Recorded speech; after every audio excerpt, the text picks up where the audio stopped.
बातमी अकोल्यातून। अकोल्यामध्ये एफडीएनं केलेल्या गुटखा कारवाई प्रकरणामध्ये मोठा ट्विस्ट आलेला आहे। अकोला पालिकेच्या पाणीपुरवठा विभागाच्या कनिष्ठ अभियंत्यावर गुन्हा दाखल झालाय। अभिषेक गई असं गुन्हा दाखल झालेल्या अभियंत्याचं नाव असून तो भाजपचे माजी उपमहापौर तसंच विद्यमान नगरसेवक विनोद मापारी यांचा सख्खा भाचा आहे।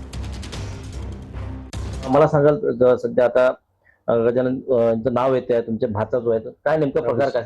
अभिषेक हा माझा सख्खा भाचा आहे। अभिषेकनी MIDC मध्ये काही वर्षापूर्वी शासकीय प्रोसेस पूर्ण करून तिथे जागा घेऊन तिथे गोडाऊन बांधलेला आहे आणि साधारणतः 1 वर्षापूर्वी त्यांनी अधिकृतपणे भाडे करारनामा करून या शर्माजींना ते भाड्याने दिलेला आहे।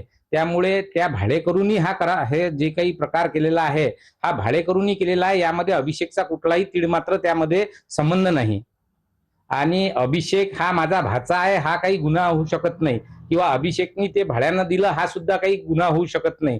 त्यामुळे अभिषेक त्यामध्ये पूर्णपणे जेव्हा आपण याची पूर्ण चौकशी होईल तर त्यामध्ये अभिषेकचा कुठेही यामध्ये सहभाग दिसणार नाही, आम्हाला याची खात्री आहे। नाही, आता हा जो तिथे प्रकार सुरू होता हे अभिषेकला माहित होतं का किंवा त्याची काही पूर्वकल्पना होती का त्याला? नाही, याबाबत मी अभिषेकला विचारलेलं आहे। अभिषेकला याबाबत थोडीशी पण काहीही कल्पना नव्हती। ते होते विनोद मापारी यांचा जो भाचा जो आहे अभिषेक त्याचं नाव आलेलं आहे, पण त्यांनी सांगितलं केलंय की हे जे आहेत हा जो प्रकार सुरू होता यात त्याला कुठलीही कल्पना या संदर्भात नव्हती। आमचं फक्त भाडेतत्त्वावर आम्ही ते दिलेलं आहे इथे या ठिकाणी त्यांनी बोलून दाखवलंय। गणेश सोनवणे, मराठी, अकोला।